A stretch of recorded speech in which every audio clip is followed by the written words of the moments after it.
Welcome. This side Trishla Singh. Today we'll be discussing about the introduction of international trade law. International trade law is the law regulating international commerce. It has two aspects, public and private. The public aspect of ITL seeks to coordinate commercial policies of states, and it is a part of public international law. The private aspect of ITL governs international commercial transactions between the people belonging to different states. This is substantially covered under private international law. In addition, the bodies like United Nations Commission on International Trade Law have been trying to develop standard laws on various aspects of transactions, and states are expected to incorporate them in their respective legal system. This process is known as unification of laws. In this, we'll be discussing only the public aspect of ITL. The purpose of ITL has been to foster free trade among nations. Free trade in the context means that people should be free to buy and sell goods, cutting across national frontiers. In other words, we can say a person should be free to buy a product from anywhere in the world, wherein he can get the best quality at the cheapest possible price. Similarly, he should be free to sell his product anywhere in the world at the highest possible price. In this, we can say that it is the globalization of Article 301 of Indian Constitution. Trade, commerce, and intercourse shall be free throughout the territory of India. Before the emergence of modern state system in 17th century, trade was free and merchants moved all over the world to extent they could buying and selling goods and incidentally spreading knowledge and culture. In this way, they were the harbingers of modern civilization. But once the organized state system came into existence, the government started spreading the knowledge and culture. They began to levy tariffs on incoming goods, mainly with a view to bolstering their revenues. With the ushering in of industrial revolution, manufacturing became an important component of national economy. At that stage, state started using tariffs and other devices to protect national economy from foreign competitors. From that time onwards, free trade and protectionism moved side by side, one following the other like a shadow. This was a contribution of people like Adam Smith. The government realized the value of free trade and made conscious efforts to promote free trade. One can identify three distinct stages in the evolution of international free trade regime. To begin with, states started concluding bilateral treaties with a view to mutually reducing tariffs and with regard to certain specified goods which were of interest to them. Anglo-French Treaty of 1860 was the earliest bilateral treaty, calling for a tariff truce and aiming of mutual tariff reductions. And this stage continued up to the end of Second World War.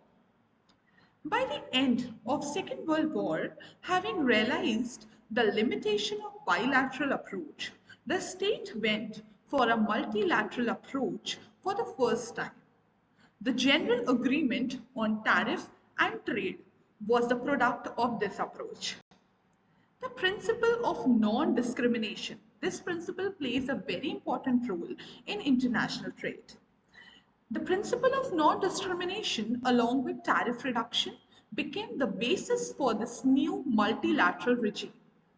The principle of non-discrimination means that state shall not discriminate between goods of references to their places of origin. Thanks to the emergence of multinational corporations and global production chain, national economies are being globalized. Modern digital technology made the integration of production at global level possible. The European Union, the North American Free Trade Area, that is NF, and World Trade Organization represent the institutional manifestation of new trade. Along with trade liberalization, these institutions have been pursuing the objective of developing global standards and thereby the global regime in trade, investment, and related aspects such as technology is going on.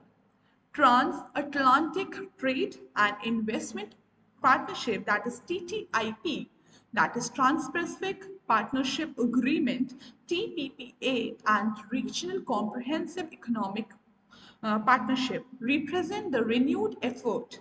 The basic ideas seems to be that even if global consensus is not possible, let us try to substantial regional level. Now we'll discuss about the historical background. The General Agreement on Tariff and Trade, that is GATT, the International Monetary Fund and International Bank for Reconstruction and Development, that is IBAD, were established to provide institutional framework for post-war international economic order. They were planned as response to economic problem that afflicted international economy during the interwar period.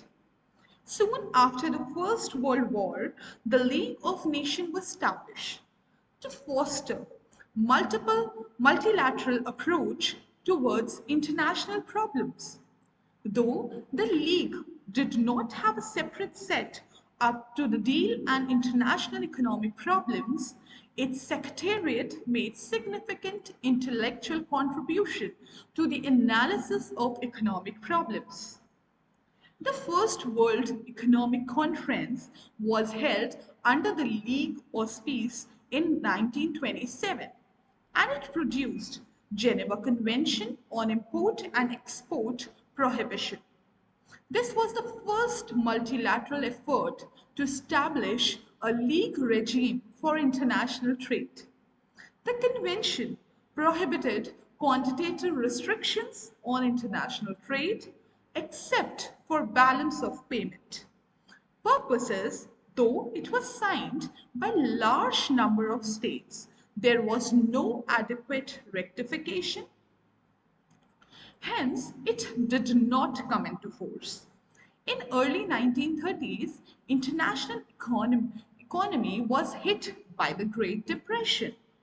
State reacted by imposing restrictions on incoming goods, hoping that they would thereby protect domestic employment. The US Congress passed Smoot-Hawley Act in 1930, whereby import duties were raised considerably. Other states reacted in the same way, and the bigger my neighbor policy became the order of the day. Between 1929 and 1934, international trade shrank by 2 by 3. When USA realized that it cannot sell its products any longer in international market, it tried to get out of it by concluding bilateral trade agreements with other countries, whereby the parties mutually reduced the tariff on selected products. The US Congress passed the Reciprocal Trade Agreement in 1934, authorizing the President to conclude bilateral trade agreements for a certain period of time. And when the time expired, it renewed the authority a couple of times. The fast track authority, so given to the president, was used by the latter to enter into the GATT. Okay, thank you, students. Now, in the next lecture, I'll be continuing the process and the historical background of international trade laws.